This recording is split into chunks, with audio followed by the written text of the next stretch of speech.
I think by constantly talking to them using the English language or any language nga gusto nyo makatunan o mas ma-develop pa sa inyong mga anak. Para ma-practice pod sila in conversing naturally and comfortably ug para mahasa pod ilang speaking skills. Also, encourage na to tong mga anak to always read, basa jud, inaman dira tanan no. Stories ba na or mga news articles or journals para mas malawak good ang ilang vocabulary ug madagdagan pa jud ang ilang knowledge. If gusto ninyo jud nga mas ma-develop pa ilang English skills, pwede po sila mag-watch og mga English shows and documentaries para masanay ug mahasa sila in speaking English. I-guide lang jud nato sila perminti og i-follow up. I think mao jud na ang kanang mahatag nato nga support sa ilaha in developing their English or any language na gusto pa nila makatunan. How do parents effectively support their child in developing language?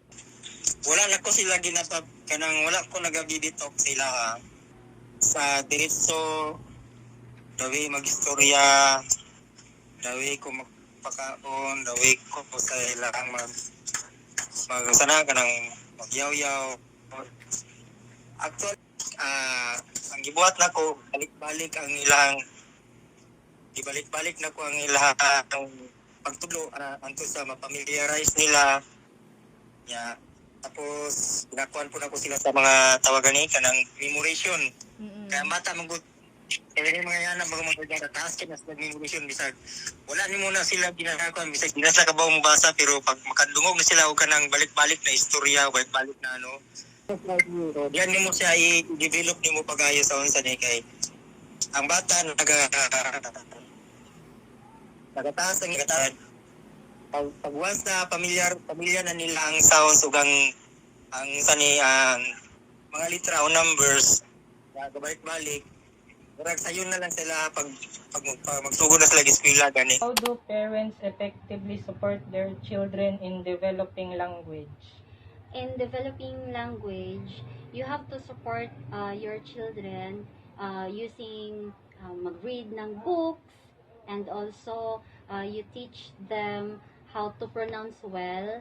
Tapos every time you have to correct them also for every time na they have to pronounce it clearly and loud.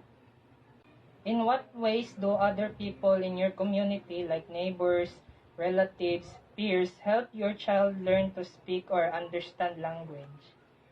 You have also to say them that in a way of you have to speak English.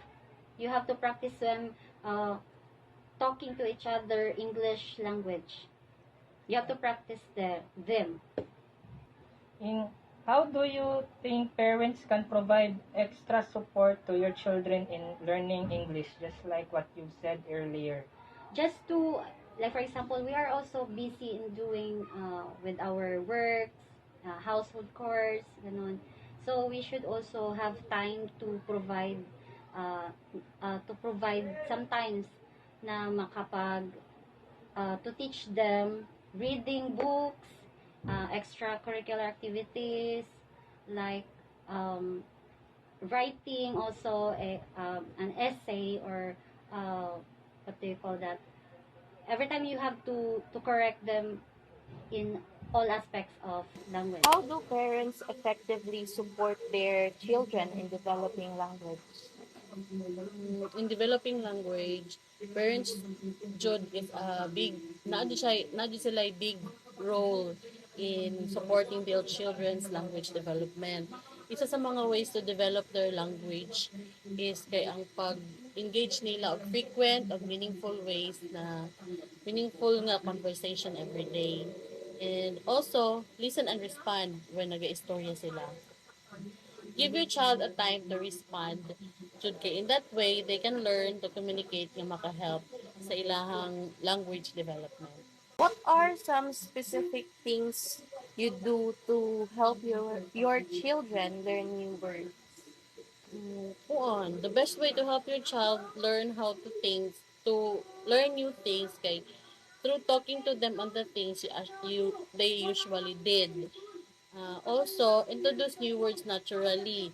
Use words your child doesn't know during real life situations. Like for example is moadto mo og bakery. Ingnon nimo si mong anak nga, we're going to the bakery to buy some pastries. Through that, your child can gain new words like bakery or pastries.